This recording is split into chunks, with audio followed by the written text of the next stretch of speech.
dia com Jesus. Amém. Mas vamos ficar de pé, irmãos, em 1 Coríntios capítulo 7, que nós vamos ler aqui.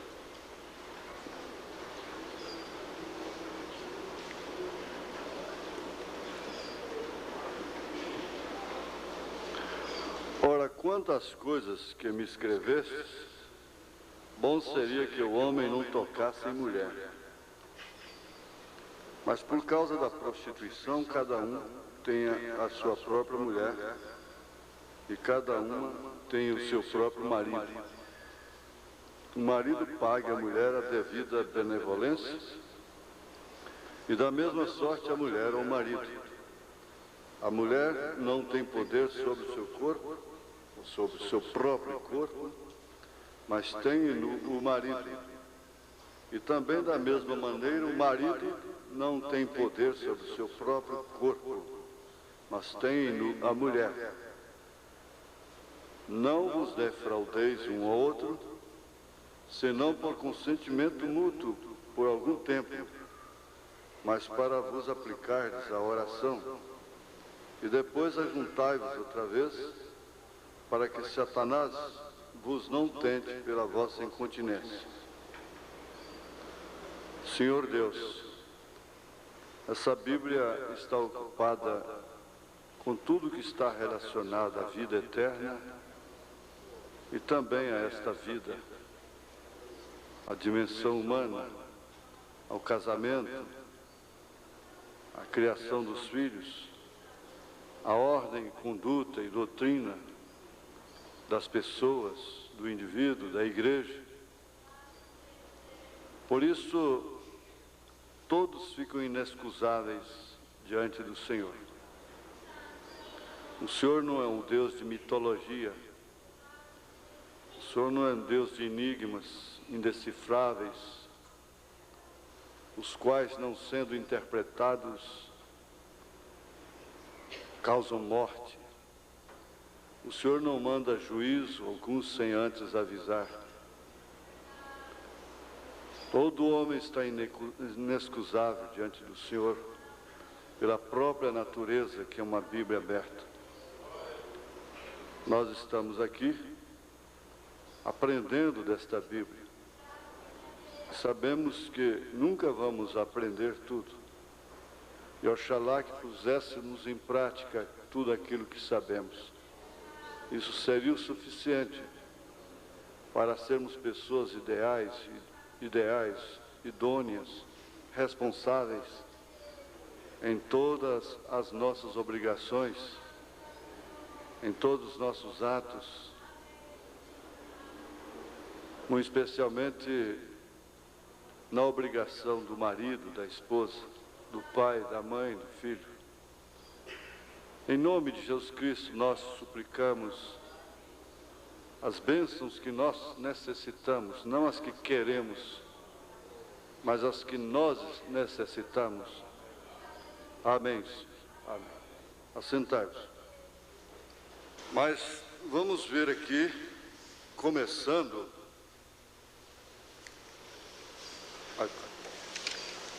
a continuação do nosso estudo sobre casamento, que está plenamente relacionado com o nosso rapto. Se você encarar bem a coisa, conforme Paulo quis mostrar, você não vai perder o paralelo do homem com a mulher, Cristo com a igreja. Foi isso que Paulo disse na carta aos Efésios, capítulo 5, né? Depois de falar sobre a mulher e o homem, marido e mulher, ele termina o texto dizendo: grande esse mistério, digo, porém, a respeito de Cristo e da igreja. Assim também vós, cada um em particular, ame a sua própria mulher, como a si mesmo, e a mulher reverencie o marido. Às vezes a gente é tomado de uma vontade até sobrenatural de pôr as coisas em ordem, mas existem muitas coisas e pessoas que não permitem a gente pôr a vida em ordem. Às vezes um pai suspira para pôr a sua casa em ordem. Suspira, chora, se angustia, vai orar, separa, vê tudo que está errado, tudo que está certo. Mas quando chega em casa, compra uma guerra. E aí você vai desanimando até, às vezes enfraquece. Fala, como? O único meio que eu vejo de consertar a minha vida é aparando isso, mas a minha mulher não deixa. Os meus filhos não permitem. Mas meu marido não deixa, meus filhos não deixam. Como é que eu vou fazer? O profeta, uma vez, ele se sentiu tão encantuado que ele disse, olha, eu paro de pregar, eu saio do ministério e vocês ficam responsáveis pelas almas.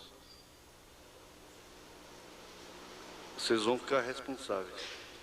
Naturalmente, aquilo veio causar algum temor, teria causado? Eu pergunto, não causou. Não causou conserto, nem medo em ninguém, nem temor, porque eles continuaram até hoje com a mesma coisa. E às vezes você pensa, bom, eu fazendo isso, eu fazendo aquilo, eu conserto a minha vida, a minha casa. Deus vai te julgar pelo desejo do seu coração. Mesmo que você não tenha conseguido aquele desejo, executar aquilo. O profeta disse que ele vai te julgar por aquele desejo ardente que você tenha de fazer aquilo, mas contudo não pôde fazer. Mas você sofreu por aquilo, se angustiou por aquilo.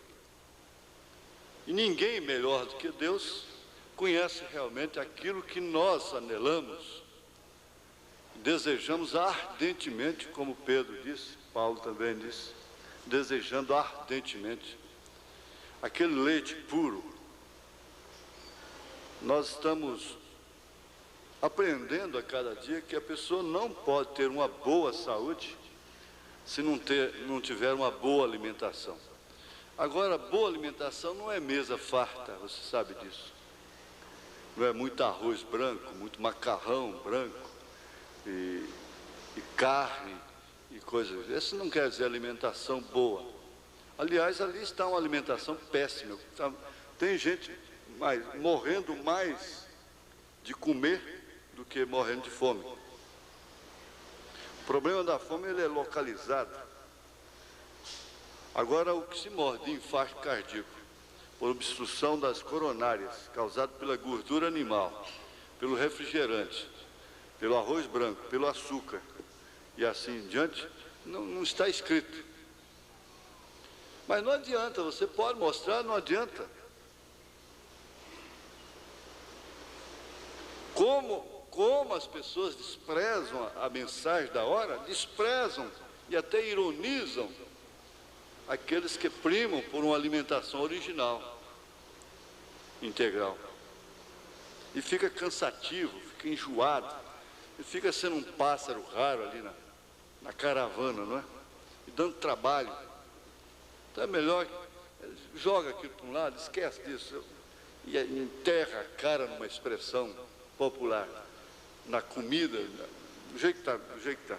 Então, assim às vezes está acontecendo espiritualmente. Não há sentimento de responsabilidade. Na verdade, nós estamos inundados, encharcados de sentimentos pessoais, mas o sentimento de irresponsabilidade com a nossa própria alma e com aqueles que dependem de nós, às vezes fica marginalizado. A gente analisar as coisas assim, de uma maneira real, olhando para aquilo como quem está olhando no espelho mesmo, É muito bom. Agora, veja aqui, eu quero prosseguir, e aqui já tem um testemunho dizendo, eu quero agradecer o conselho que o senhor deu para eu e minha família. Agora, se eu fosse pegar testemunhos sobre isso aqui, eu teria uma caixa muito grande aqui de testemunhos, né? A minha esposa, eu e minha esposa no escritório outro dia, porque até aquele dia nós nos dizíamos que casados, estávamos casados, mas na verdade para mim nós não estávamos casados. Foi daquele dia, a partir daquele dia para cá, que nós nos tornamos casal feliz. Então eles entenderam que se casaram daquele dia para cá. Agora, isso é uma revelação, não resta dúvida. Por outro lado, compensa que eu ia dizendo, o irmão Brana pregou a mensagem final e pensou que a igreja toda ia entrar em desespero. E por várias vezes ele se desesperou, dizendo, mas é isso que eu tenho ensinado para o povo todo esse tempo? Não. Mas quando ele ouvia determinados testemunhos, eu posso ter a experiência, o gozo que ele sentia quando ele ouvia uma coisa como essa, não é? Resultado, quero dizer que o senhor não tem sido só pastor, mas pai. A pessoa diz assim, na casa do meu pai não tive estes conselhos que eu tenho com o senhor. Obrigado por tudo, obrigado mesmo. É de coração, de coração. E a pessoa assinou o seu nome. Deus te abençoe também. Agora, essa aqui é um pouco humorística, né? Parece ser uma criança, não sei se a mãe ou alguma moça incentivou uma criança a escrever. Uma menina deve ser. Pastor, gostaria de saber se não tem problema a mulher não casar. Porque para o homem é mais aconselhável que se case. E a mulher? Aí Jesus ressuscitou e está vivo. Amém. Olha, não precisa casar não. Não tem que casar não. Não é obrigado não. Aliás, até Paulo disse aqui, ó. Até diz aqui, ó. E bem quisera eu que estivesse sem cuidado. O solteiro cuida nas coisas do Senhor, em como há de agradar ao Senhor. Mas o que é casado cuida nas coisas do mundo, como há de agradar a mulher. A diferença entre a mulher casada e a virgem. A solteira cuida das coisas do Senhor, para ser santa, tanto no corpo como no espírito, se é verdade, né? Ele estava falando à igreja. Porém, a casada cuida das coisas do mundo, as coisas do mundo, ele quer dizer, as coisas naturais, né? Em como há de agradar ao marido. E ele disse, e digo isto para proveito vosso, não para vos enlaçar, mas para o que é decente e conveniente, para vos unirdes ao Senhor sem distração alguma. Isso quer dizer, é aquela moça que não se casa, mas se dedica a Cristo, a Deus. Ela vive orando e lendo, e não está queixando, porque às vezes até o semblante da pessoa é uma queixa, não é? Porque é uma lamentação, porque não se casou. Ela não está se dando por vítima. Ela está cumprindo uma dedicação da sua vida a Deus. Mas se alguém julga que trata dignamente a sua virgem, se estiver passada a flor da idade, se não for necessário, que faça o tal que quiser. Não pequem. Não pequem. Casem-se. Quer casar, então pode casar, mesmo tendo passado a flor da idade. Todavia, o que está firme em seu coração, não tendo necessidade, mas com poder sobre a sua própria vontade, se resolveu no seu coração guardar sua virgem, isto é, sua virgindade, né? Faz bem, de sorte que o que a dá em casamento faz bem, mas o que não a dá em casamento faz melhor. Faz melhor. Então, é uma boa resposta de Paulo para você. Ainda dentro daquele assunto de sintomas tanto da parte dele como da parte dela, para um casamento feliz ou não, dentro da palavra.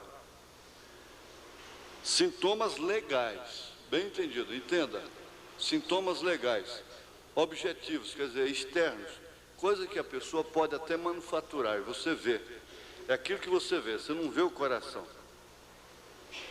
Então são, por exemplo, ele deve ser dizimista.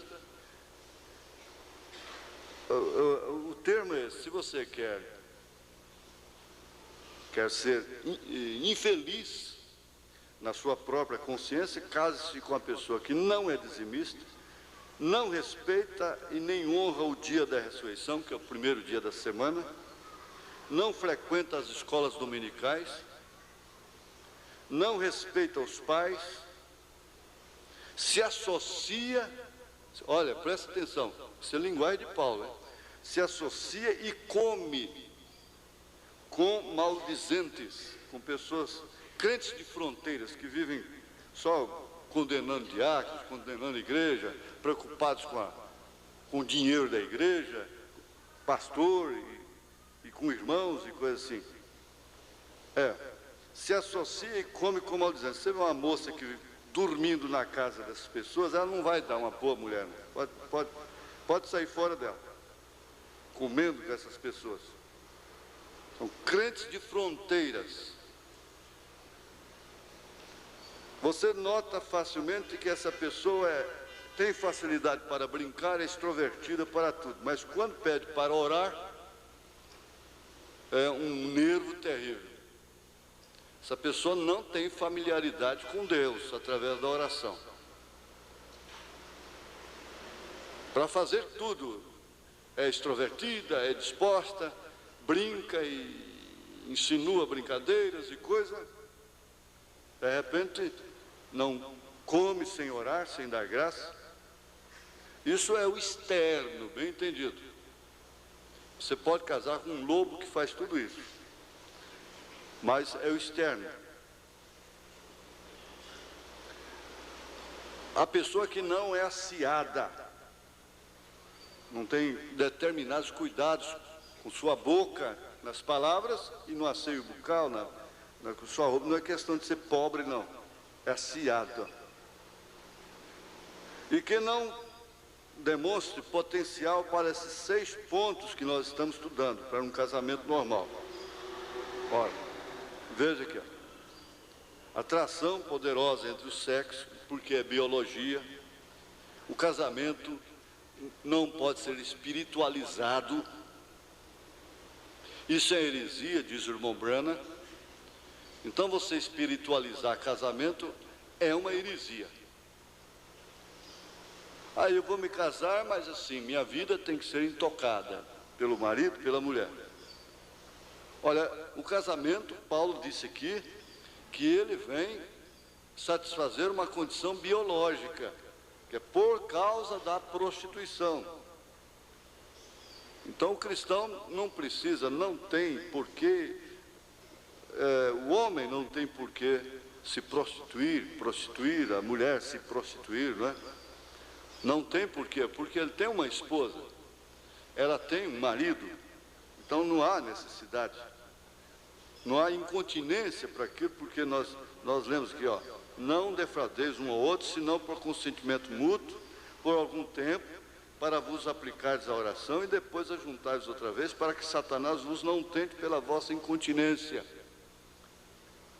Você nota que não tem nenhum fanatismo aqui, nenhum excesso. Então, o pastor Adalto, ele gostou demais. Hoje está rodando aquela fita de domingo lá, em Minaçu, o Gurupi, parece.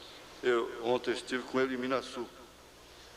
Então, ele enfatizou muito aquilo sobre espiritualizar o casamento, que muitos fazem, caem em extremos.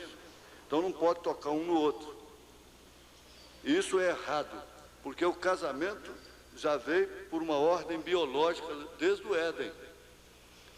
Osso dos meus ossos, carne da minha carne.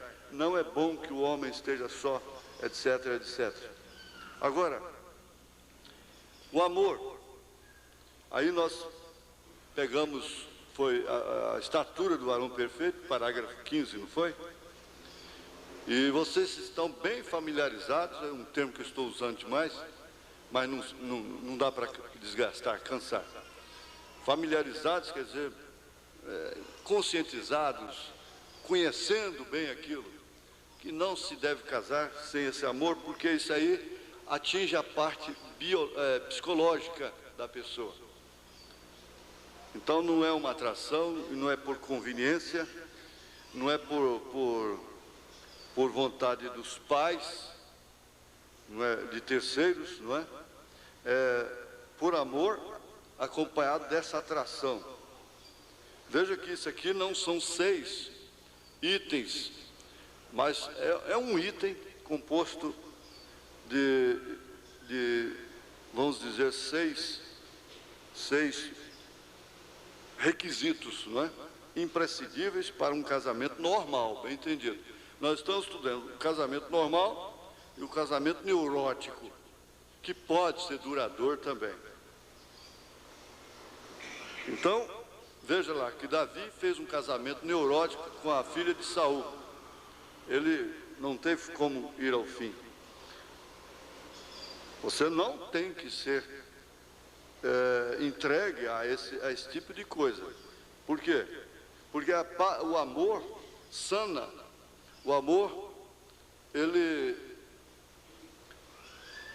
cuida da parte psicológica do casamento. A mulher tem que ter condição psicológica para enfrentar o dia a dia no lar. O homem também. E, por fim, os próprios filhos. Que o casamento neurótico atinge os filhos. Porque eles crescem vendo e sofrendo aquela influência negativa, não é? Então, por isso, quase todos eles se tornam iguais, a menos que venham para a igreja e Deus faz isso que fez aqui. Ora, fidelidade, lucidez, sinceridade, sentimento de responsabilidade. Agora, é muito fácil, gente, vocês entenderem, as moças, os rapazes entenderem que às vezes a pessoa não tem um potencial. O potencial é ter uma semente. Você carrega um pé de jatobá, uma mangueira enorme, no bolso. Você tem aquela mangueira potencialmente na mão, quando você está com a semente daquilo na mão. É o potencial, aquilo é o potencial. Jesus tinha lá o potencial na mão daquele rapazinho, 5 pães ou 5 peixes e 2 pães, ou 2 pães, eu sempre fico na... 5 peixes e 2 pães, não é? Hã? 5 pães e 2 peixes. 2 peixes, né? Então aquilo era o potencial para fazer a multiplicação, entenderam? Quer dizer, a moça, o rapaz tem que ter o potencial dessas coisas. Quer dizer, a atração biológica, né? O amor, a fidelidade, a lucidez, a sinceridade, o sentimento de responsabilidade. Porque depois você fica cobrando uma pessoa aquilo que ela não tem. Você tem que exigir antes. Está bem isso? Ela não tem como. Se torna uma ignorância exigir de uma pessoa determinada lucidez. Como é que você vai exigir determinada lucidez daquela mulher? Quando quis casar com ela, você não fez questão de nada, passou por cima de tudo. Quando você quis casar com aquele rapazinho, você não importou com nada, passou por cima de tudo, não esmerou nada. E agora? Agora vai cobrar? Antes de você se comprometer, você não exige nada. Depois que se compromete, aí vai exigir. Ora, então, essas coisas aqui, elas estão, esses requisitos, formam um item imprescindível, necessário para um casamento normal, bem entendido. Eu encontrei uma pessoa, depois que nós tivemos esse estudo lá em Brasília, em síntese, lá não foi assim, descansado, como nós estamos fazendo, não é? Ele disse, olha, o meu casamento é um casamento neurótico. Ele pôde ver a coisa de perto, encarou. E ao ver, então ele pode ajudar-se a si mesmo, pode ser ajudado, não é?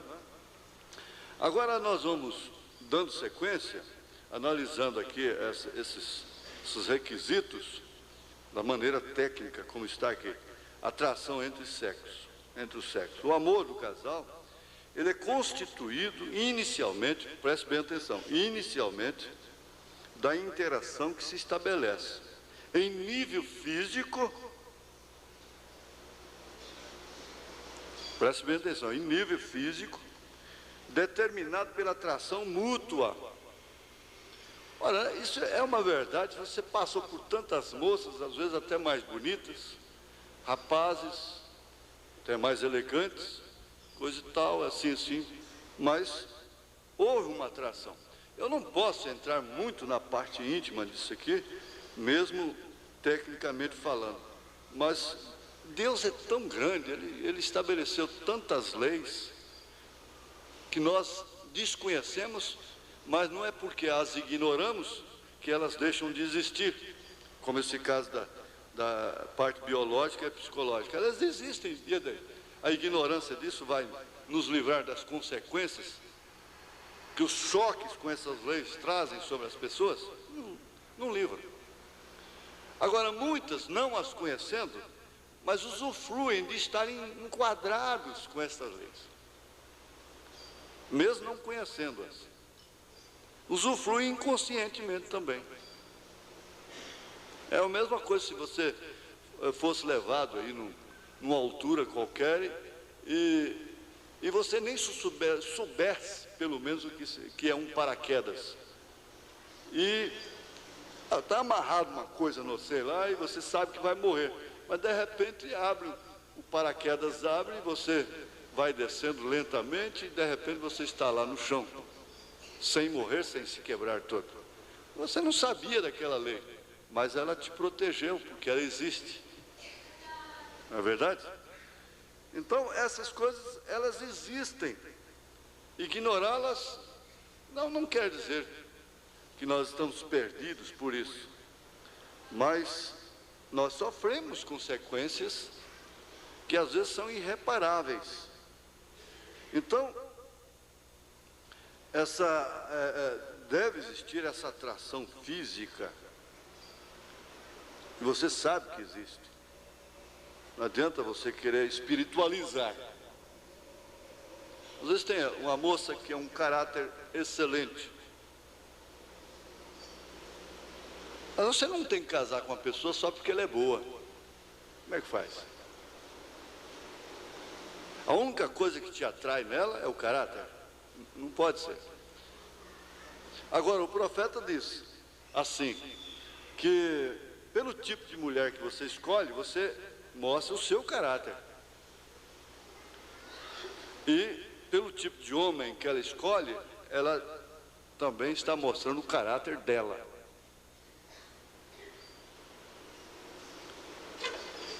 E então isso aqui não estabelece aquela espiritualidade no casamento, que sendo boa, tudo bem.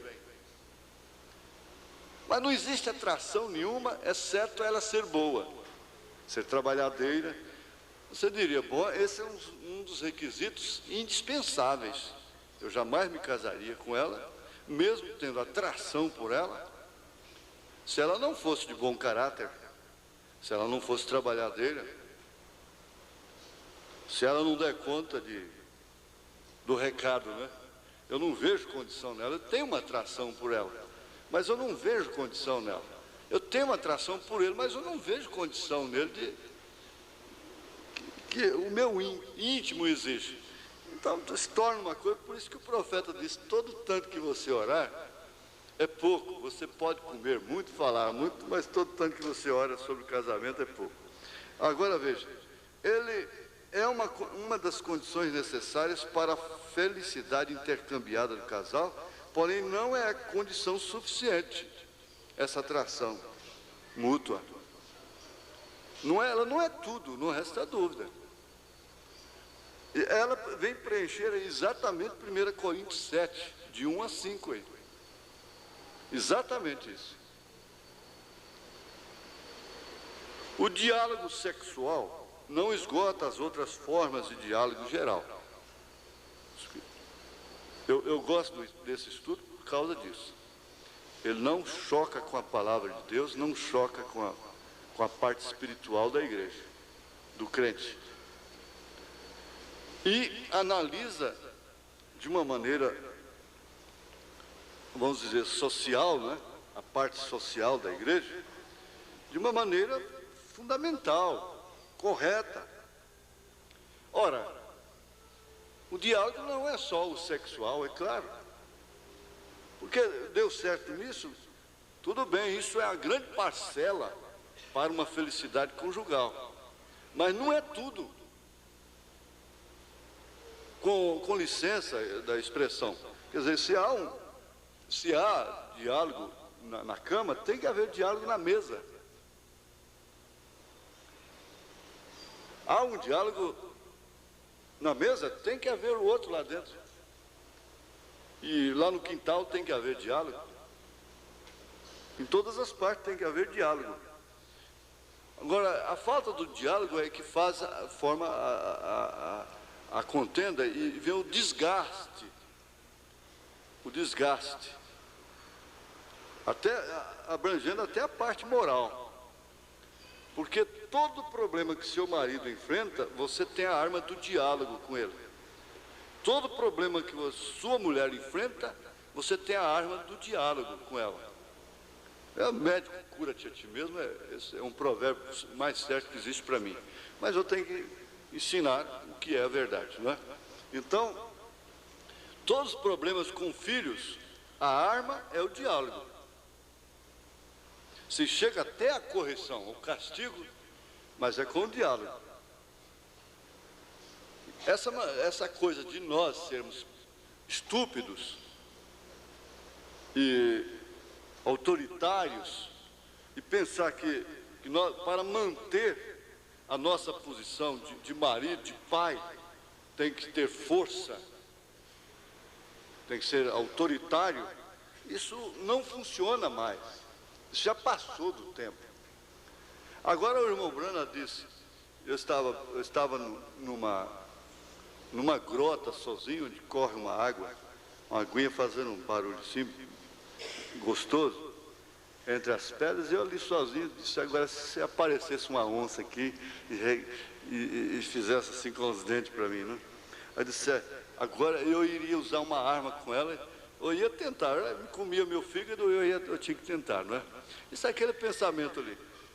Disse, eu iria tentar assim. Lembrar que o irmão Brana diz, é assim como eu conquisto até as feras. E eu queria passar a mão na cabeça dela. Aí depois eu ia chamar a mão Veras para tirar o leite da onça. Mas quando ele vai, ele leva até vasilha para tirar o leite da onça. A hora que a onça turra lá... Mas é que ele pensou que tinha uma vaca lá que chamava onça. Né? Foi isso. Mas é isso aí. Então a gente lembra do que o profeta disse. Ele disse que ele conquistava até as feras. É assim como eu conquisto as feras. É assim como? Com qual instrumento? Com qual arma? Amor. É assim que eu conquisto. Até as feras. Ele tem que conquistar uma fera, quer dizer, com todo respeito, se ela estivesse aqui, eu creio que ela ia sorrir, né? A irmã Meda. Aquela hora ela foi uma fera terrível, no caso da Rebeca lá, né? ela ficou de um lado de lá e outro lado de cá.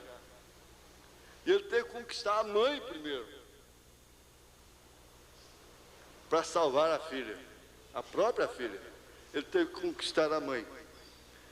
Agora, essa arma, as pessoas, nós não temos tendência para confiarmos nela.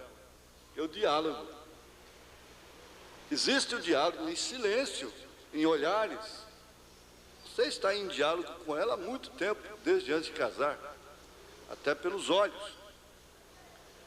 Há diálogos de sentimentos. Eles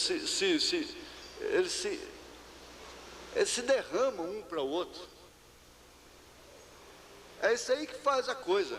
Agora, parece, como Pedro disse, se é assim, então quem pode? Quem pode, né? Aí Jesus disse, bom, Pedro, aí o que é impossível para os homens é possível para Deus. Nós estamos estudando leis que Deus criou, não foi o diabo quem as criou. Tem que saber disso. Agora, essa falta de diálogo está comprovada. Provoca úlcera, gastrite, envelhecimento precoce, mochiba no rosto antes do tempo, enruga, provoca neutraliza o diálogo sexual, por fim vai matando a atração um pelo outro, vai acabando a atração. Ele não tem mais atração por ela. Gosta dela às vezes como pessoa, mas não tem a atração. Eu não posso entrar aqui, eu tenho até o vídeo de um cientista mostrando isso aí. E tudo está mais na mulher. Não é por causa da beleza dela, não. Não pense você que porque você está mais de idade, já é uma senhora, que você não tem isso. Tem sim. Inclusive você tem a atração da experiência, que é a coisa que mais estabiliza um homem. Ela forma uma atração tremenda.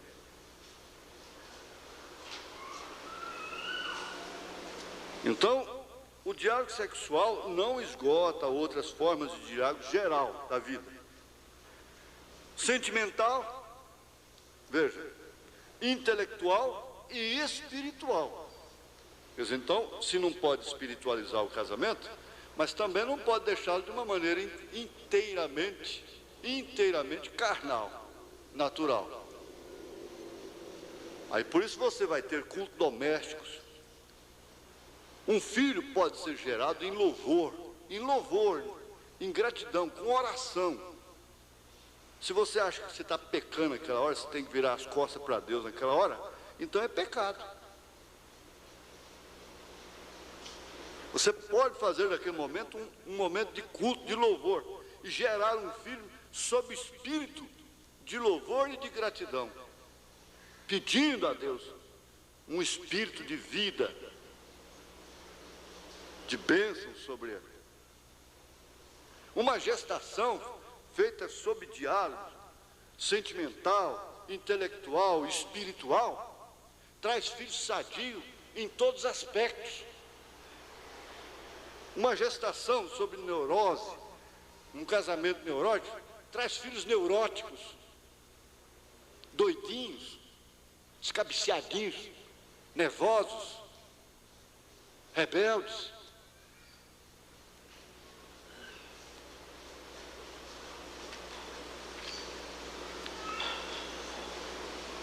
Gente, isso pode existir. Agora eu sei o que acontece com o irmão e com a irmã. Meu Deus, isso é tão bom, eu quero começar tudo. Eu quero isso aqui que esse irmão escreveu, a irmã diz aí, o irmão diz, eu quero isso aí, começar tudo de novo. Mas será que ela quer? Será que ele quer? Será que eu vou ter condição? Pensa assim. Agora é questão de fé. Todos deveriam estar ouvindo, acompanhando os casais. Não é certo? Então veja, o filho a gestação deve ser acompanhada por isso, por um diálogo sentimental, intelectual e espiritual. Uma gestação, a parte impiedosa, com choques, traumatiza um casamento. A mulher, às vezes, não quer filhos, mas por trauma de gestação. E, inclusive, é normal, os rapazes têm que saber disso, é normal, às vezes, os 3 primeiros meses, até em certos casos até ultrapassa, da mulher tomar até aversão pelo marido assim que fica grávida. Ele tem que ir para o casamento preparado psicologicamente sobre isto. Mas aquilo é passageiro, é uma lei que opera no metabolismo dela. Não há nada de mal com os seus sentimentos, com o seu espírito, com o seu caráter. Mas não sabendo entender isso, ele provoca um trauma para o resto da vida. É o caso da lua de mel, às vezes é uma violentação e cria-se um trauma, falta de preparo, né? O prazer genital está além de tudo, englobado em tudo, um contexto de variadas emoções. Naquela hora, você sabe, desaparecem as diferenças, as mágoas, esquece toda a dívida, esquece todo o cheque, esquece tudo, esquece. Por isso é saudável, é salutar, é saúde. Por isso não pode ser pecado. Por isso não pode ser, quer dizer, de uma maneira pecaminosa. Aí volta a 1 Coríntios 7. Por causa da prostituição, cada um tem a sua mulher, cada um tem o seu marido. Então isso deve ser realmente englobado com as devidas emoções para aquele momento. Elas não devem ser frustradas, aquele momento não deve ser misturado. Por isso que quando há alguma coisa escondida, encoberta, alguma mágoa, qualquer coisa, algum cisco naquela hora, pode impedir. Aquele momento não é um momento de estar lembrando de dívida e de falar de cozinha e de falar de problema de filhos. Você vê que é uma êxtase, praticamente. Sai fora da vida normal e se engloba, se penetra em momentos de emoções. Aí onde Paulo disse é que a igreja e Cristo, Cristo e a igreja, Cristo entra na igreja e você tem essa convivência com Ele, essa familiaridade com Ele, você tem diálogo com Cristo, e tem emoções com Ele. Não é a emoção que faz todo o casamento, não é a emoção que vai levar a gente no rapto. Mas o profeta disse: um homem que não se emociona está morto, precisa de umas palmadas.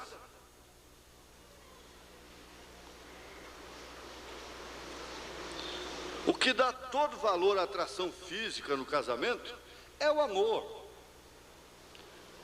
O amor, ele encampa, é um conjunto de afeições, em todos os aspectos. Por isso que nós vimos ontem, às vezes, aquilo que as pessoas acham feio nela é justamente o que te atraiu.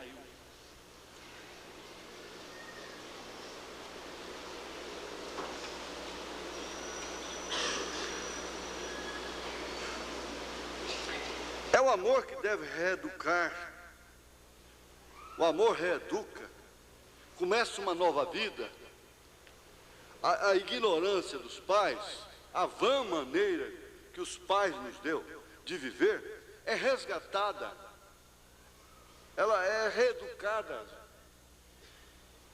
O irmão nos está dizendo: eu não tive um pai para falar isso, eu não tive uma mãe. A outra diz: minha mãe nunca sentou-se comigo. É aquela vergonha, não sei se pode chamar bem vergonha, entre mãe e filhas. E a vizinha, a mocinha corrompida, é que vai orientar a mocinha, não é a mãe. É a professora corrompida, é a televisão do diabo, de Satanás, que está orientando de uma maneira venenosa. A igreja não pode se culpar com isso. Não pode? Por quê? O que é igreja afinal? Igreja é gente, igreja é família, igreja é pessoa, igreja é suor, é mau odor, igreja é pus, é infecção, é tudo que uma mulher tem. Igreja é metabolismo, é psicologia, ó, está aqui na cabeça. A igreja é isso. Não sabeis vós que sois templo do Espírito Santo, que sois casa de Deus? Igreja não é a catedral que se constrói. Então o amor reeduca, valoriza e sublima, sem medo. Ele faz tudo isso enriquecendo essa, quer dizer,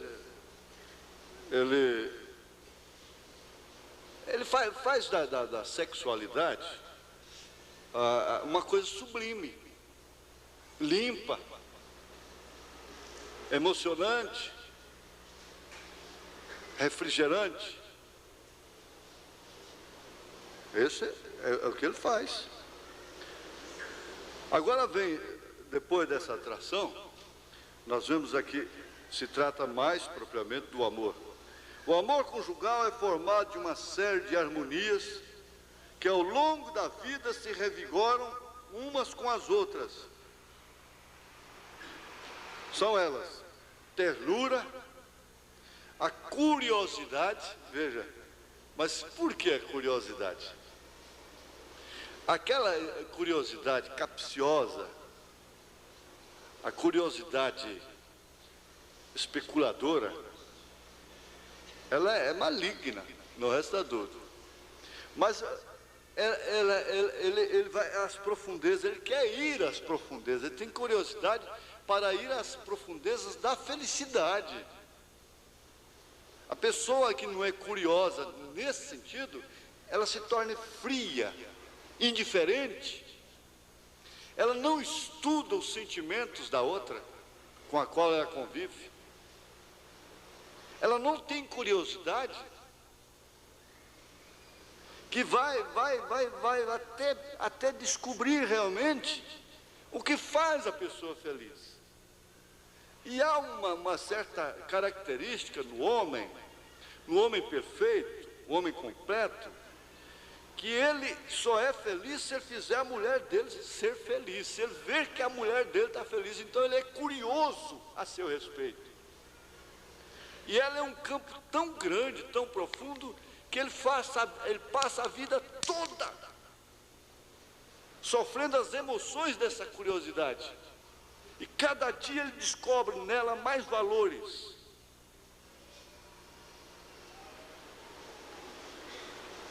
É por isso que você vê velhinhos agarrados, casal de velhinhos agarrados. Você já pensou se toda mulher alcançar uma determinada idade tivesse que ficar sozinha?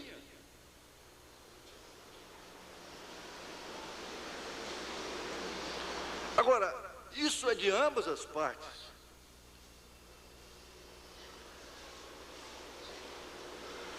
O amor se estimula com desafios. Ele gosta de desafios, ele gosta de ser desafiado. Por isso que a melhor coisa que existe, você nunca deve quebrar isso. Mesmo que você saiba que aquela mulher não presta, que ela não merece tal confiança do seu marido. É bom que você veja, enquanto você vê, aquele homem deve confiar nela e pôr a mão no fogo por ela. Se ele queimar, problema dele. Tem que ser, o amor ele se sente estimulado ao enfrentar desafios. A vida sem desafio, ela fica monótona. Ela é paralisada.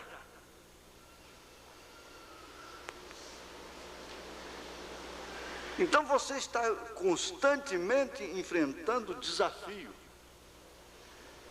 E você está sempre saindo lá na frente como um vitorioso. Isso é o amor. Isso é que é o amor.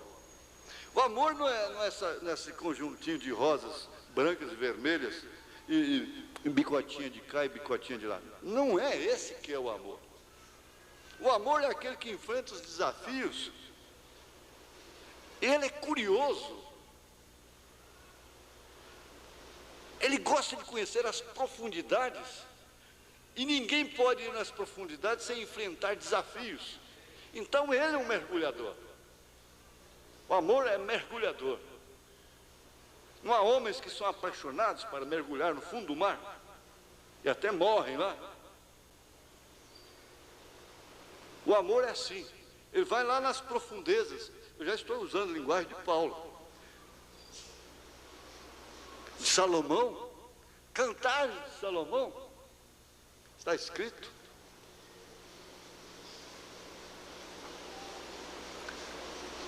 O amor faz da vida um romance.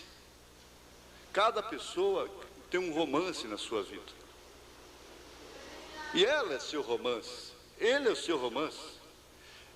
É a principal pessoa, é o artista principal do seu filme. Então há aventuras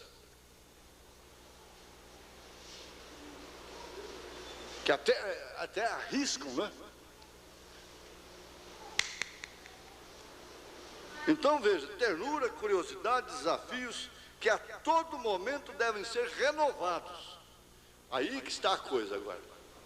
Se você se assenta em casa, a mulher sabe que edifica a casa, ela renova isso todos os dias. Não tem que preocupar com exageros de apresentação. A mulher deve ser bem apresentada. O homem trabalha e vive para a mulher. O homem bom, o homem completo, eu já disse, ele quer ver sua mulher feliz. Isso está mal interpretado. Ele não é um egoísta, não é aquele que, uma vez satisfeito, vira para o canto da parede e acabou. A mulher é uma máquina. Isso é um tolo, é um egoísta. E assim em todos os aspectos, veja.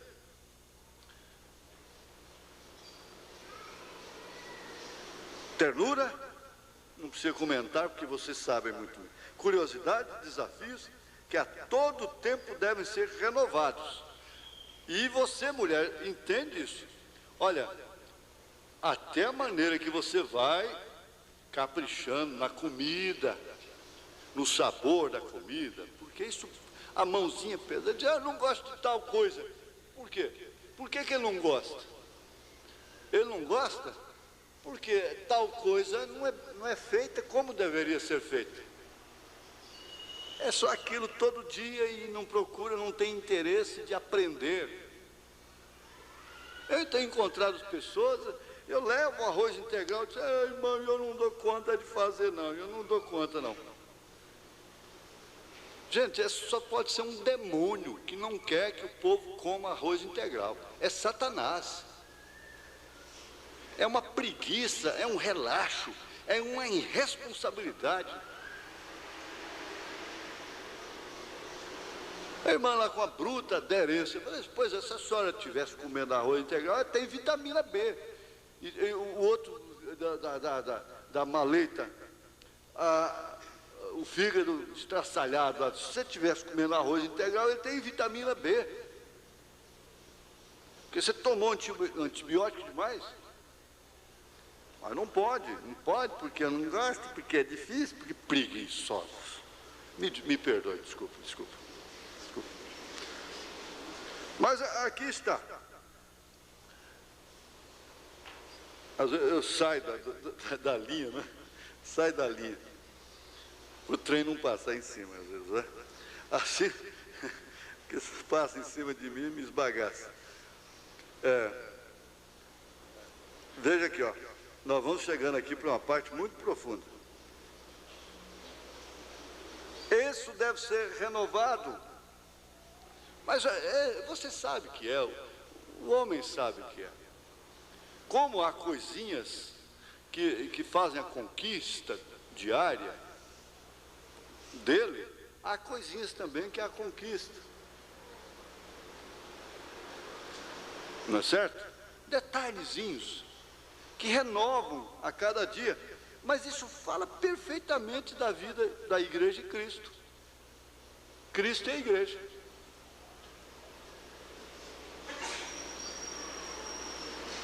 Você diz, mas eu vou orar sempre, eu tenho as mesmas palavras, as orações quais são todas as mesmas.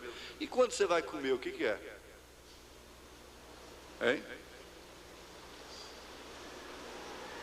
Então vamos voltar aqui, ternura, curiosidade, desafios que a todo momento devem ser renovados, assim também interesses e projetos compartilhados. Até Ananias e Safira combinaram, a Bíblia diz. Na verdade foi para mentir, foi para morrer, mas eles estavam bem casados, aqueles dois, morreram juntos, pela mesma mentira. Agora, os cristãos vão morrer pela mesma verdade, né? Pela mesma verdade. Então, veja, projetos compartilhados. Não quer dizer projetos astronômicos. Olha, a mulher desprovida de pretensões, eu falei sobre isso lá no mato. A pretensão. Vem de pretender. Está certo que o senhor é um homem que vive aqui no mato, seus filhos, sua esposa, você não vê televisão, não vê nada e fica solto aí nesse ermo aqui. Tudo bem. Mas uma pretensão o senhor deve ter. O senhor deve pretender ir para os céus. O senhor não pode ser desprovido totalmente de interesses. A pessoa tem, o homem foi criado com o instinto, inclusive, de aquisição.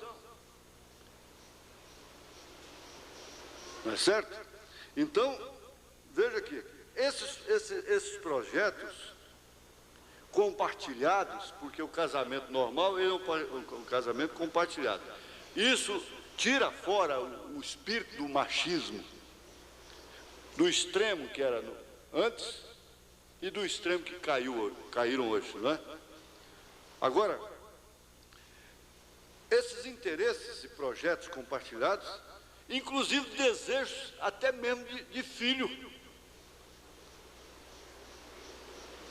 De filho. Ora, esse desejo de filho, se o homem diz, eu não desejo filho, uma vez eu chamei uma moça, eu tive que chamar, por ordem das coisas, ordem sacerdotal. Eu disse, você deseja ser mãe? Ela disse, claro. Então eu não faço o casamento com esse rapaz, porque ele não deseja ser pai. E o homem que não quer ser pai, e aí? Vai se casar com uma moça que quer ser mãe? Uma moça que não quer ser mãe, não quer embalar filhos nos braços, casar-se com um homem que sonha com filhos, é uma desgraça. O parto, a gravidez dela é nervosa, é murmurando dia e noite, é xingando, é lamentando, é lastimando, é revoltada.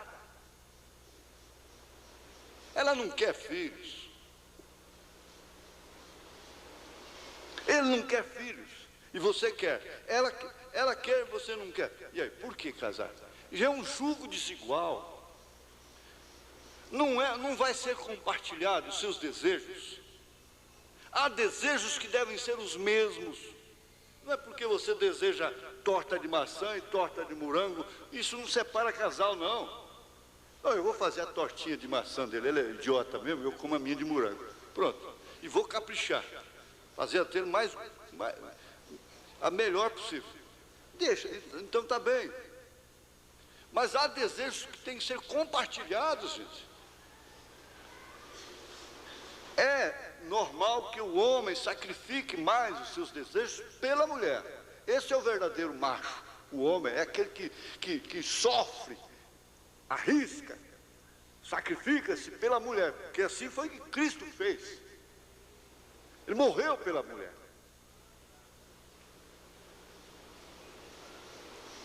Agora, esse desejo deve ser mútuo do filho. Eu tenho encontrado que isso tem sido uma desavença tremenda. E olha, com a alimentação que nós estamos tendo, híbrida, fazendo homossexuais de ambos os lados, tanto do lado feminino como masculino. Mas não adianta mostrar, porque vai continuar do mesmo jeito.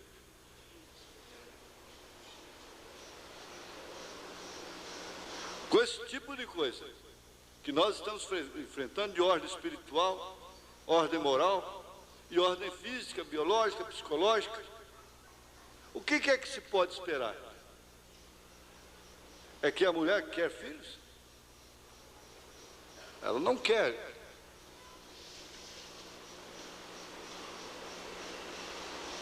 E ela já está pensando agora, por último, já estão... Está sendo uma opção a tal da cesariana. Uma opção para evitar, não sei, determinados cumprimentos da sentença de Deus lá no Éden. Que tem muito a ver até com o caráter da criança depois. O nascimento natural. Agora, por que hoje tantos casos já tem que ser intervenção cirúrgica? Há muitos casos que são obrigados. Damos graças a Deus pela medicina fazer isso. Mas tudo é uma consequência. Mas o que eu quero chegar, finalizar aqui esse assunto, esse tema aqui, ó, é que não desejando e recebendo aquilo como um risco, eu não posso entrar mesmo. Mas vocês entendem, vocês casados entendem, vocês sabem que o relacionamento entre marido e mulher com preocupação para não ficar grávida, você já entendeu, né? Aquilo joga coisa por terra. E aquela preocupação, aquilo causa nervo, aquilo estraga toda a hora íntima. Aquela preocupação, cuidado. Você entende? O relacionamento conjugal, para ser revigorado em cada etapa da vida, deve ser constituído por um estado amoroso multiforme. Você não pode, de maneira alguma, é natural você ver um casal que é recém-casado e que está trocando comida na boca um do outro e tal. Depois aquilo é natural, que não vai acontecer mais, é normal. Está agarrando a vista de todo mundo, não precisa disso não, mas depois então aquilo vai. Quer dizer, é um posicionamento multiforme, equilibrado. Nós vimos o equilíbrio no estudo passado. Ali é que vai mostrar que realmente o casamento é normal, é com o tempo. Então esse estado amoroso, multiforme, configurado pela interpenetração psicológica que deve ir se estabelecendo e se modificando ao longo da convivência e a vinda dos filhos.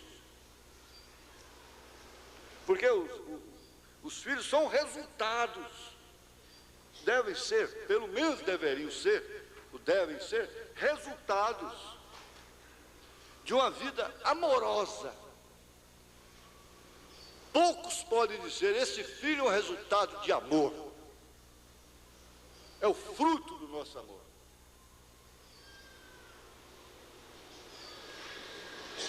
Como a coruja disse para o gavião, você não come meus filhotes porque ele é fruto do meu amor. Não come não, você promete? Ele prometeu. Ele ficou assim, não é, quebrantado. Disse, eu prometo, eu não vou comer seus filhotes. Então ele falou, agora como é que eu não vou comer o filhote da comadre coruja? Bom, eu vou fazer o seguinte, eu como os mais feios que eu encontrar. E comeu justamente os da coruja, porque a coisa é horrorosa de feia. Mas veja como ela estava. não os coma, porque eles são frutos do meu amor.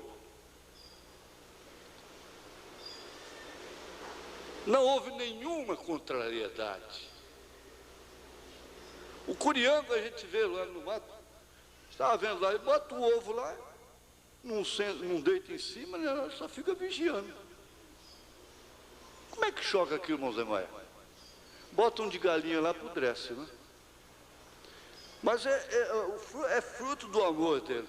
Disserte ela e ele ficam lá, né? Um substitui o outro. Só de olhar choca.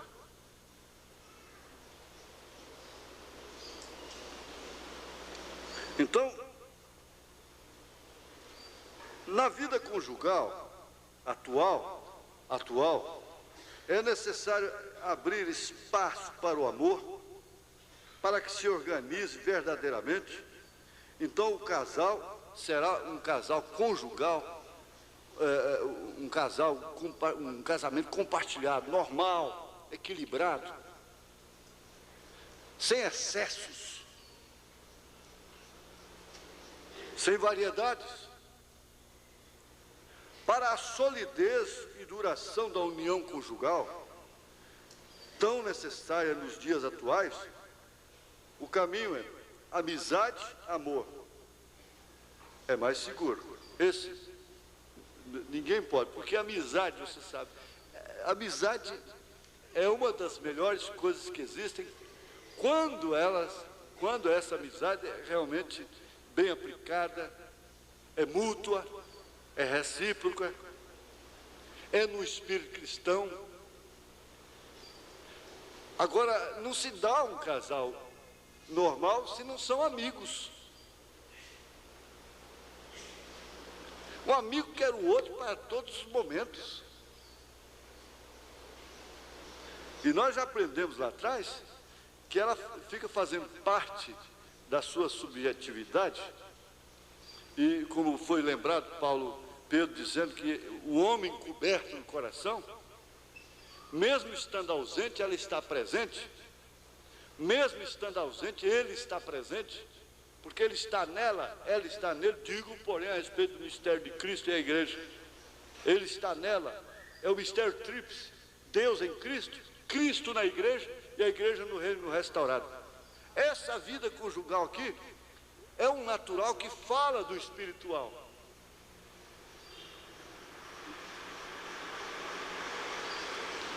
Amizade e amor é um sentimento agradável, não cria temor, não existe medo, não há frustrações, só há confiança um no outro. É confiança relativa. Você não pode confiar que chegou em casa, você saiu de casa, deixou faltando o óleo, o açúcar, o arroz, o açúcar não, bom, açúcar, rapadura, o açúcar, né? A Coca-Cola também não.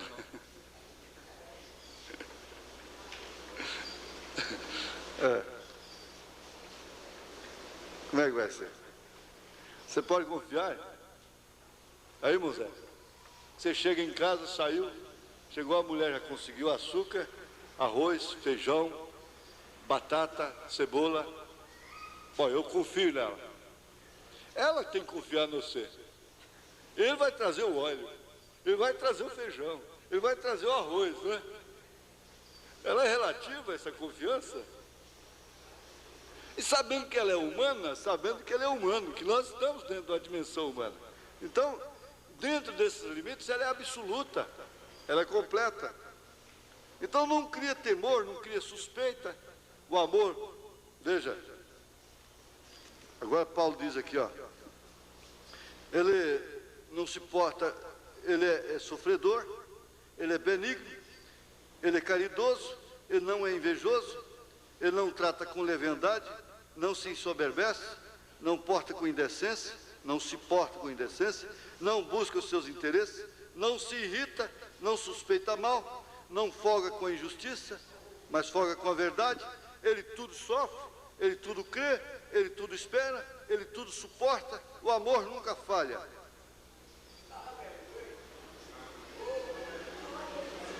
Então, a conclusão que você às vezes chega lá na metade do seu casamento é que nunca houve amor. Na verdade, com essa característica, esse ouro desse quilate, né? O amor é um ouro de 18 quilates, que suporta o fogo, o cadinho. Não embora muito embora ele tenha escórias, mas ele passa pelo fogo.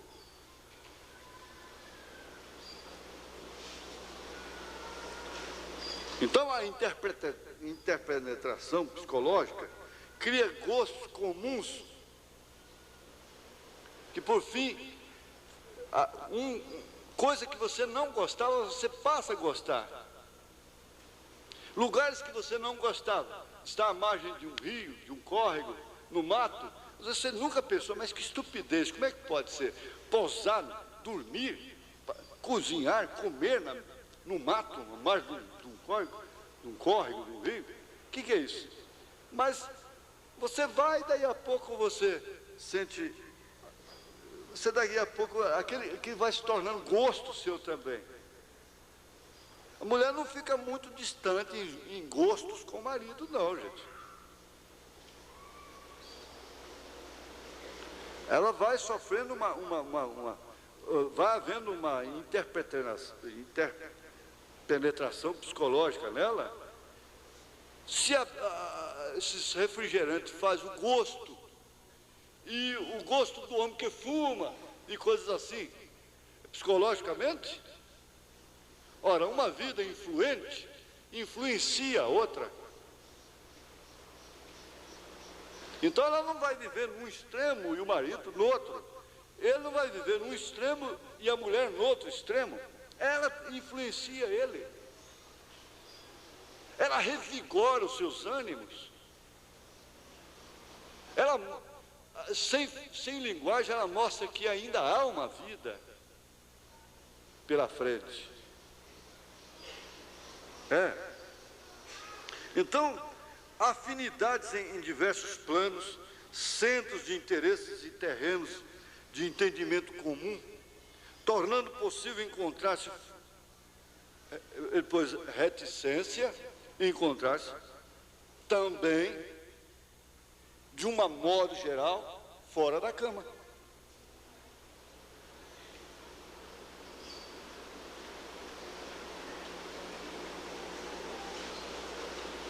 Um dos maiores prazeres que existe, por que não dizer o maior prazer, como Davi disse, é estar na casa de Deus. Agora você vai arriscar um casamento com um homem que não tem o prazer de estar na casa de Deus. Você vai ver.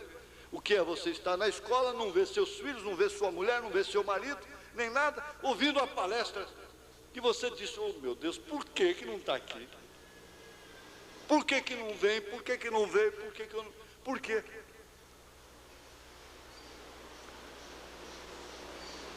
Esse amor de Cristo interpenetra esse gosto comum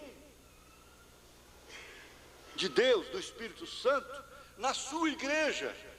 E é isso que acontece em casa. Isso não é mais a violência, mas elas começam a variar, divergir, começam a dividir os seus gostos com o mundo.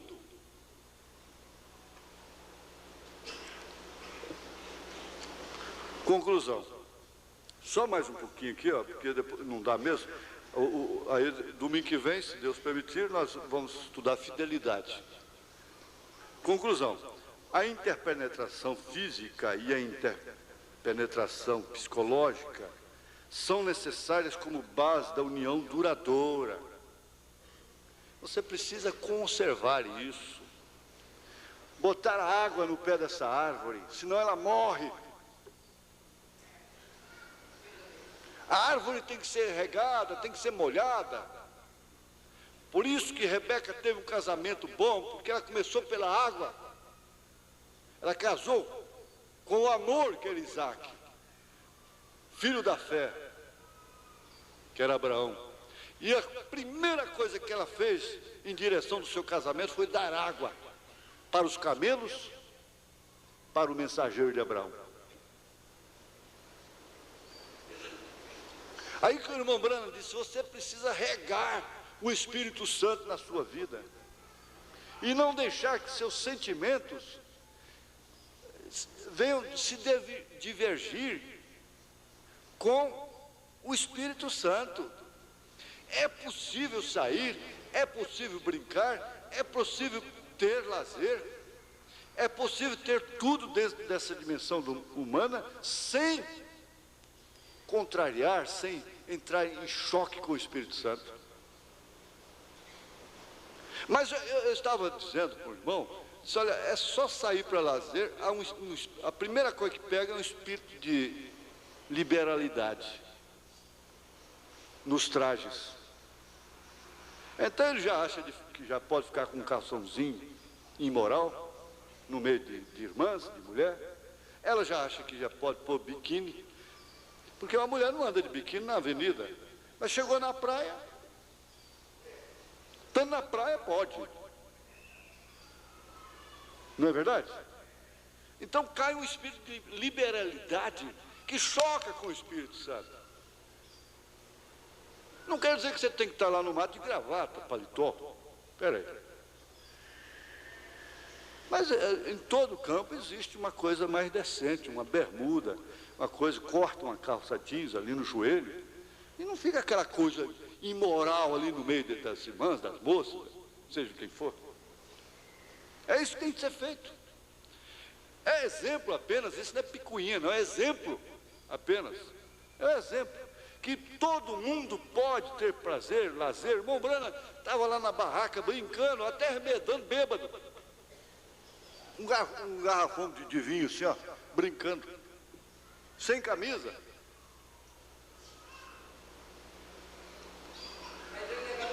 Sem chocar com o Espírito Santo. É, né? Amém. Tudo bem. Então, ninguém se basta a si mesmo, ninguém. Você está pensando que você se basta a si mesmo? É a dois. A dois. Se reforçam e criam um espaço interno comum que determina a compreensão um do outro. Então ela passa a entender e receber não como sim, e sim como não. Tanto uma coisa como outra. Aqui nós temos um exemplo. Ora, em outros tempos. Mas como é que o irmão, por que o irmão põe um bilhete e nem assina para modificar um sistema da igreja? Que isso? Não, espera aí.